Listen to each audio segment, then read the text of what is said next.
Então aconteceu que no segundo 1023º ano do governo do Jonas, o Membronita pensou, e estando a ponderar, sua mente se iluminou e pôde ver claramente. Pois em verdade vos digo, meus fiéis, que se dentre vós algum membronita, deste emana sabedoria e conhecimento, e a verdade vos libertará. Sábio é o membronita que conhece os limites da própria ignorância. A sua alma está em jogo. Decidi investigar melhor o assunto. E que depois de muito conhecimento adquirir, descobre que, por fim, nada sabe. O membro fiel. Saudações, membronitas! Eu sou o Ozzy e esse é o Membro Pod, seu canal de podcast de estudo da história da Igreja de Jesus Cristo, dos Santos dos Últimos Dias. William Clayton nasceu em 17 de julho de 1814, aí uns 10 aninhos mais novo do que Joseph Smith, faleceu em dezembro de 1879. Aí, ó, logo depois do falecimento de Brigham Young. Brigham Young foi em 1877, não foi? Bom, William Clayton ele foi secretário na primeira presidência, ele foi escriba também e era um amigo íntimo de Joseph Smith. Ele nasceu na Inglaterra, ele foi um jornalista, inventor, compositor e músico. Vamos ver quando que ele entrou para a igreja? 1837, ali 7 anos depois que a igreja foi organizada, bem no meio daquele conflito todo. 1837 é quando teve a falência do banco Kirkland Safety Society. Ele serviu missão também, ele foi conselheiro na missão da Inglaterra com o presidente Joseph Fielding. Olha aqui, ó, ele foi missionário em Manchester.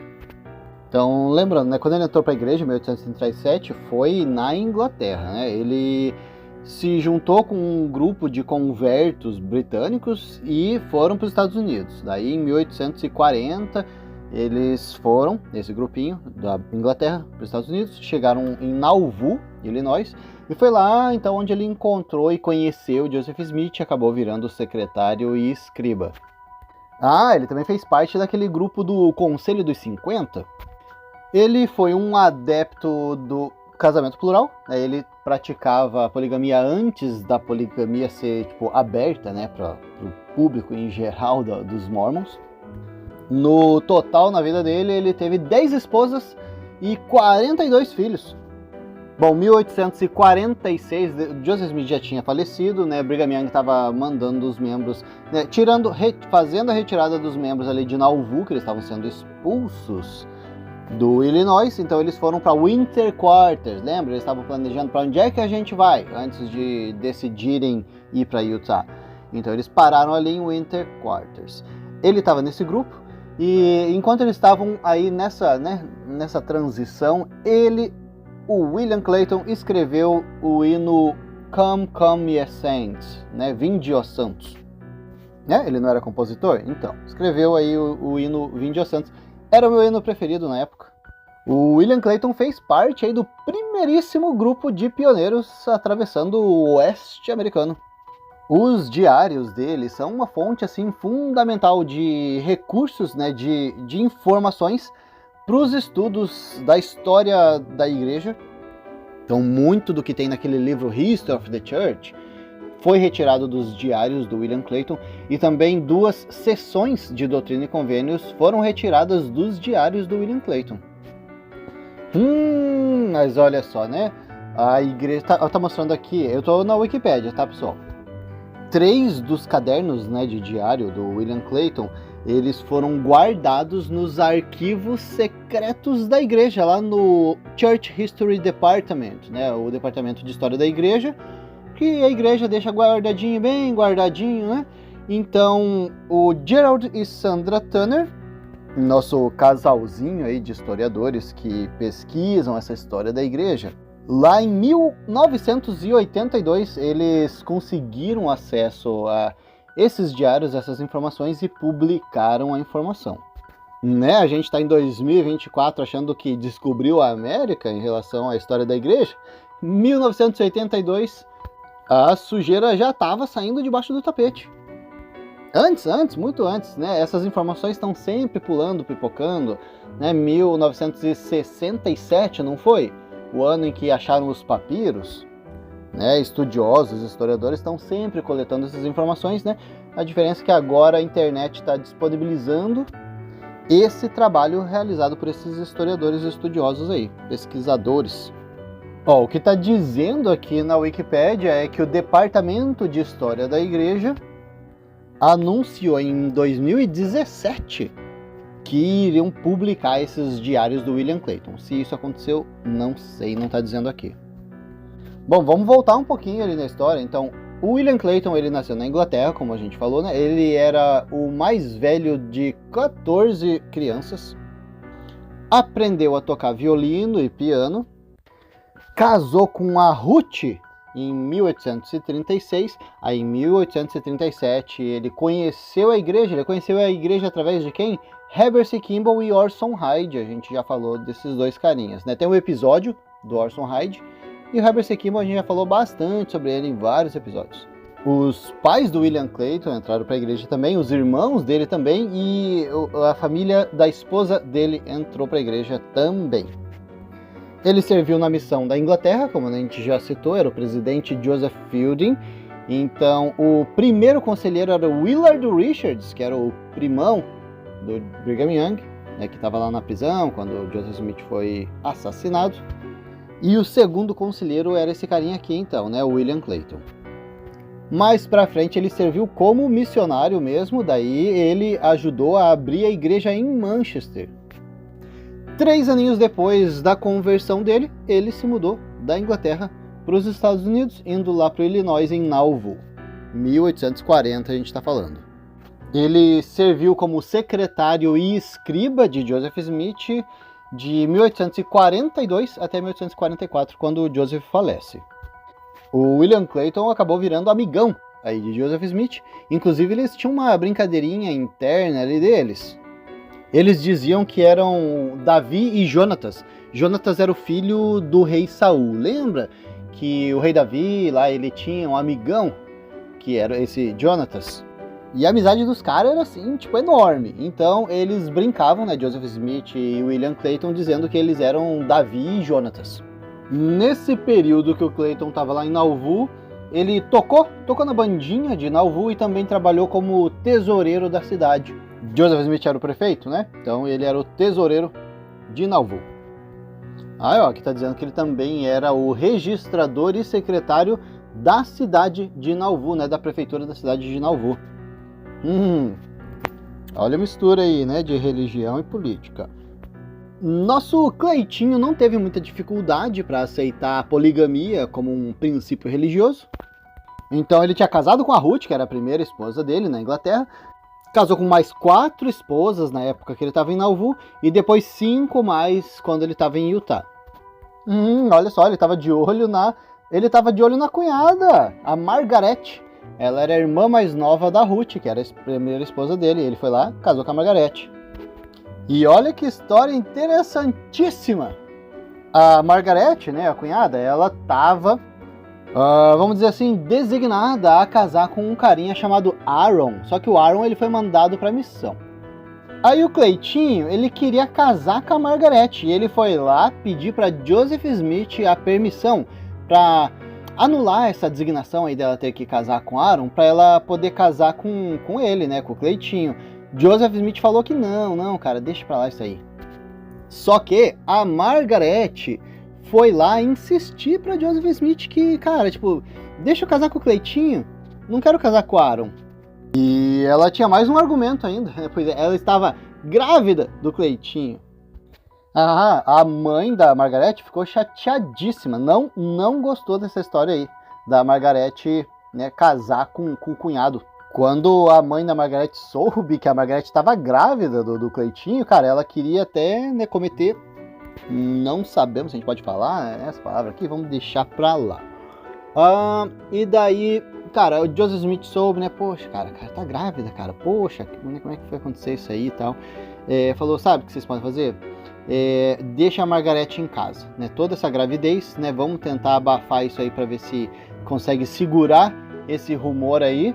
Ela ganha o neném em casa e daí a gente deixa isso daí pra lá, né? Vamos tentar abafar o caso. Bom, o Cleitinho casou com a Alice. A Alice, ela não morava com ele, né? Não dá pra botar todo mundo na mesma casa. Mas, né, ele ia pra casa dela, né? Tipo, às vezes tava na casa dele, né? Com a Margaret, com a Ruth. A outra hora ele tava na casa da Alice, né? Teve filhos com a Alice, tudo. Então ele era a terceira esposa dele. Aí depois ele resolveu casar com a prima da Alice também, que era a Jane. A Alice ele conheceu de Manchester já, de quando ele foi missionário. Aí, ó, tranque seu coração. Rapaz, lembra que a Margaret ia casar com o Aaron, né? E o Cleitinho acabou casando com ela antes, enquanto ele estava na missão? Pois é, como se não bastasse, o nosso Cleitinho resolveu casar com a irmã mais nova do Aaron, a Diantha. Ele não trouxe ela para casa não, né? Ela continuou morando com os pais dela, teve filhos dele e tudo. Depois do terceiro filho, ela acabou falecendo, né? Mas ela não foi morar com ele, não. Eu não lembro, é aquela história de o homem ter que sustentar, né? Só casar com as mulheres se ele tivesse condição financeira de sustentar, né? Ou às vezes, né, tipo, o casamento plural aí é para ajudar a viúva. Pelo jeito não tinha a exigência dessa responsabilidade toda. Não precisava da lida do dia a dia. Então, pelo que eu tô vendo aqui, o casamento plural deles era mais para ter aquela velha conversa de Adão e Eva. Quando ele se mudou para Salt Lake, então ele casou com a Augusta, tinha 17 anos. Cara, isso era 1850. Se ele nasceu em 1814, 46, né? 36. Aí quando ele estava com 42, ele casou com a Sarah, que tinha 18. Aí quando ele estava com 52 anos, ele casou com a Maria Luísa, era filha do Amasa Lyman. A gente já falou do Amasa Lyman. Eu acho que ele era dos 12 apóstolos. Eu sei que ele era um líder grande na igreja. Então nessa altura do campeonato aqui, o Cleitinho não era mais Cleitinho, ele era o Seu Cleito. 52 anos de idade, casando com a Maria Luísa, que tinha 17. E o Seu Cleito, com 56 anos de idade, aí casou com a Ana Elizabeth, de 17. Ele casou com outra irmã também da Ruth, a primeira esposa dele, né? Que era a Ruth e a Margaret. Pois é, ele casou com a Elizabeth também. 3 irmãs, 2 primas e um monte de adolescente. Bom, voltando um pouquinho na história, né? O Cleitinho, ele participou daquela primeira companhia de pioneiros da igreja, né, que saiu ali de Winter Quarters, foram para Utah. Aí depois ele tem vários registros sobre isso, né? Depois ele voltou, né, para poder buscar a família dele. Então ele fez novamente o trajeto aí daí com a companhia de Heber C. Kimball. O Cleitinho, ele escreveu vários hinos, né, do hinário Mormon. Só que os nomes estão em inglês, não vou saber identificar quais são eles. Eu só sei que, né, o Vinde aos Santos foi escrito por ele. Lembra que no início a gente falou que o Cleitinho era inventor também? Pois é, ele ajudou a criar aquele rodômetro. A gente falou no episódio do Orson Pratt. O Orson Pratt ajudou, né? Acho que o Orson Pratt era um físico. Então esse rodômetro foi criado aí pelo William Clayton, Orson Pratt e um tal de Appleton Harmore, que era para ajudar, né, colocava na roda do vagão para ajudar a calcular qual era a metragem, né, a quilometragem que eles estavam percorrendo diariamente, para saber se localizar, né, saber a distância que eles já tinham percorrido. O Cleitinho também, né, ele era escritor e tal, né, então ele ajudou escrevendo o Guia do Imigrante Sud, né, para ajudar o pessoal que estava nesse trajeto para o oeste com algumas dicas. Alguns anos mais tarde, o Cleitinho foi enviado para a missão, pois é, já era o Seu Cleiton, já. 1852.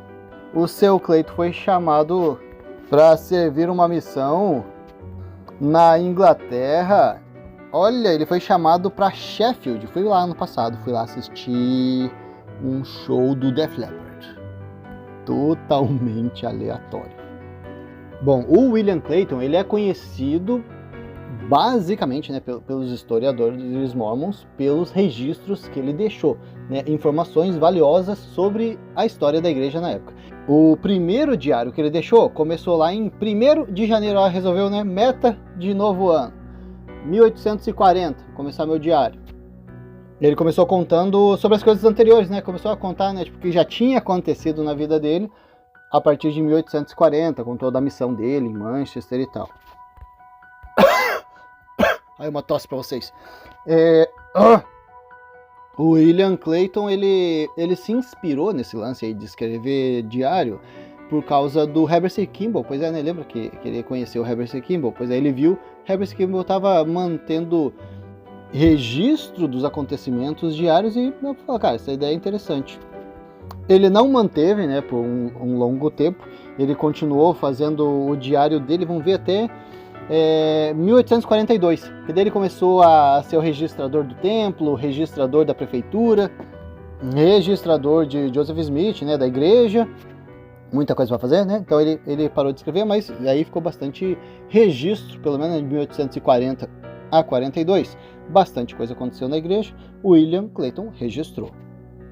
E como ele era o secretário pessoal de Joseph Smith, um amigo aí, né, o Davi e Jonatas, ele estava presente em praticamente qualquer lugar que Joseph estava, qualquer reunião que Joseph estava, o Cleitinho estava. E Cleitinho estava sempre tomando nota de tudo. Por exemplo, quando Joseph resolveu registrar a poligamia como uma revelação, foi para o William Clayton que Joseph Smith ditou essa revelação celestial. Aí, em 1845, o William Clayton ele começou a escrever um diário como se ele fosse o Herbert C. Kimball. Tipo, ele estava falando como se, pela voz de Herbert C. Kimball. Então, Herbert C. Kimball, não sei o que lá, né, trabalhando no templo. Então, ele começou a registrar as atividades relacionadas ao templo na voz de Herbert C. Kimball, mas, na verdade, quem estava escrevendo era o Cleitinho. Alguns dizem que esse diário deve ser considerado como se fosse um diário do William Clayton, né, como registros do William Clayton, né, mas um biógrafo do William Clayton, que é o James B. Allen, reclamou, disse que não, cara, o William Clayton ele tinha sido contratado pela igreja para escrever os diários dos líderes da igreja, né, mais ou menos como esse trabalho aí de registrador da igreja. Então, estava dizendo, não é para considerar isso aí como o diário do Clayton, mas, né, como o trabalho que ele prestou para a igreja aí como registrador. Outros materiais da igreja que o Cleitinho ajudou, fora, né, o History of the Church, que foi coletado informações registradas pelo Cleitinho, também aquele discurso do King Follett, né, o discurso de Joseph Smith, acho que foi o último discurso de Joseph, né, antes dele falecer, foi retirado dos registros que o Cleitinho fez. Também algumas coisas sobre as investiduras do templo também foram registradas pelo Cleitinho. Lembra aquele negócio das placas de Kinderhook, né? O pessoal fez umas placas falsas para ver se Joseph ia ter uma revelação, e Joseph teve, né? Falou, vou traduzir isso aqui. Os caras, esse cara é um otário. Isso aqui não é placa de verdade não, a gente fez para pegar você, Pois é, nos diários do Cleitinho foi registrada essa tradução aí rápida de Joseph Smith sobre aquelas placas de Kinderhook. Olha que vamos ver um pouquinho mais de detalhes sobre aquela história dos diários, né? 3 dos diários do William Clayton foram arquivados, né, secretamente no Departamento de História da Igreja. Daí lá em 1982, o Gerald e Sandra Tanner pegaram, né, esses diários e publicaram trechos desses diários dele. Por exemplo, lá de 22 de janeiro de 1843, 28 de janeiro de 1846. São os dias que o Gerald e Sandra Tanner copiaram e publicaram. Na época, o Gerald e Sandra Tanner eles foram denunciados como, vamos ver aqui, violação de copyright, né, violação dos direitos autorais, mas o juiz não concedeu, dizendo que isso foi uma compilação de material pré-existente, não uma violação de direitos autorais. Igreja, ficaram chateadinhos? Vocês escondem o diário do Cleitinho por mais de 100 anos aí, pra vir um casalzinho aí e explanar, poxa. Ah, olha aqui, ó, eu tô vendo bastante nome que eu já conheço, ó. Então vamos ver como que essa história aconteceu.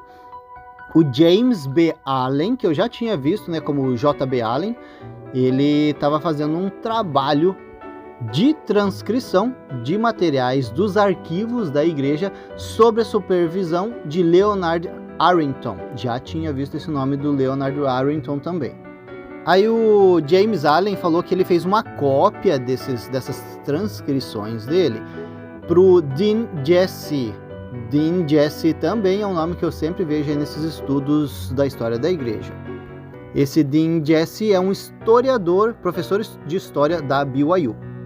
Então é o professor de história da BYU, o Dean Jesse, ele tinha a cópia dele dos transcritos aí desses registros secretos da igreja, que foi feito pelo James B. Allen, né, que teve acesso a esses arquivos secretos da igreja. Essa transcrição que o James B. Allen fez, ele chamou de An Intimate Chronic, foi escrito em 1995, tá?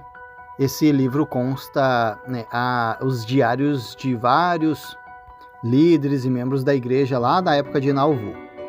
Aí em 2002 o James B. Allen escreveu uma biografia do Clayton, o Cleitinho, No Toil Nor Labor Fear. Ele incluiu os diários do Cleitinho de 1842 até 44 e também os registros, né, feitos pelo Cleitinho da história do templo de Nauvoo, quando ele era o registrador do templo. Quem fez um estudo também sobre os diários e a vida do Cleitinho foi o D. Michael Quinn, nome bem conhecido pela gente aí também dos estudos sobre a história da igreja. Dando uma passadinha ali no Investigações Sud para ver o que a gente encontra sobre o William Clayton, a gente vê alguns detalhes sobre essa história das placas de Kinderhook. Por quê? Os estudiosos que defendem a igreja, eles tentam evitar o assunto, né, sobre as placas de Kinderhook e alegar que Joseph Smith ele não estava envolvido com essas placas aí, né? Eles dizem assim, ó, vamos ver o que o Gilbert W. Sharfs fala sobre essa situação. Não foi encontrado nenhum documento original escrito por Joseph Smith que fazem qualquer declaração sobre as placas de Kinderhook. Né? Basicamente assim, uma estratégia para se esquivar, dizendo não, Joseph nunca disse isso. Mas Joseph nunca disse muita coisa que a igreja pega e registra como oficial, mas que na verdade foi originalmente registrado pelos escribas, os escribas de Joseph, né? E William Clayton era um desses escribas. Então como é que é? A gente vai considerar algumas coisas, né, como oficial, como dito por Joseph Smith, mas o que a gente não quer considerar, a gente diz não, Joseph nunca disse isso, foi o escriba. Ah, me poupa, né? Existem duas fontes de época, né, sobre essa história. Uma é o próprio William Clayton e outra é o Parley P. Pratt, o irmãozinho aí do Orson Pratt, que a gente já falou. Os dois registraram que Joseph Smith teve acesso a essas placas, né, e o que aconteceu, né, a tentativa de tradução e tudo. É que Joseph estava também num corre, né, na época, ele não chegou a traduzir oficialmente, mas ele pegou, olhou, falou, cara, isso aqui é placa real, é isso, é aquilo, e a gente vai traduzir aí quando tiver tempo. Essas falas foram registradas pelos secretários, né, os registradores da igreja, que estavam sempre acompanhando Joseph Smith. Quando os registros do William Clayton foram incluídos no livro oficial da igreja, né, o History of the Church, foi mudada a voz, né, era em terceira pessoa, né, como tipo, o William Clayton estava citando, né, como Joseph fez aquilo, Joseph foi lá e traduziu as placas. Eles mudaram a pessoa para dizer, tipo, eu vi isso, eu fiz aquilo, eu, Joseph, fiz aquilo e tal. Não é como se fosse Joseph falando, mas na verdade quem registrou foi William Clayton em terceira pessoa. Então, quando é conveniente, as palavras do William Clayton até viram as palavras de Joseph Smith, mas quando não é conveniente, não, Joseph nunca disse isso. William Clayton ia mentir, né, ia tentar prejudicar Joseph? Com certeza não. A gente vê aqui, né, como que eram, né, o quê? Davi e Jonatas, né, eram amigaços. O William Clayton não foi um daqueles que se afastou da igreja, né? Então ele não teria motivação para registrar uma coisa falsa sobre Joseph Smith. No livro Os Diários de William Clayton, na página 17, está descrevendo William Clayton, está dizendo assim, descrevendo William Clayton como nunca se desviando da sua crença na igreja e em seus líderes. Esse livro foi compilado aí por George D. Smith. E ele apresenta William Clayton como uma pessoa séria, meticulosa e confiável. Com a morte do William Clayton, o Joseph F. Smith, que foi o 6º presidente da igreja, ele falou assim sobre William Clayton: ele era um amigo e companheiro do profeta Joseph Smith, e estamos em dívida pela história da igreja, em sua grande parte a sua caneta, durante a sua convivência com o profeta e quando ele trabalhou com ele como seu secretário particular nos dias de Nauvoo. Começando no início de 1842, William Clayton estava envolvido em quase todas as atividades importantes de Nauvoo, mas especialmente nas preocupações particulares do profeta. Por 2 anos e meio, até a morte de Joseph em 1844, eles estavam em companhia um do outro quase que diariamente. James B. Allen, que escreveu uma biografia de Clayton, explica que Clayton não só era um empregado de confiança de Joseph e seu associado, mas também seu amigo pessoal e confidente. Ele escreveu cartas para o profeta, registrou suas revelações, cumpriu suas incumbências e ajudou a preparar a história oficial da igreja.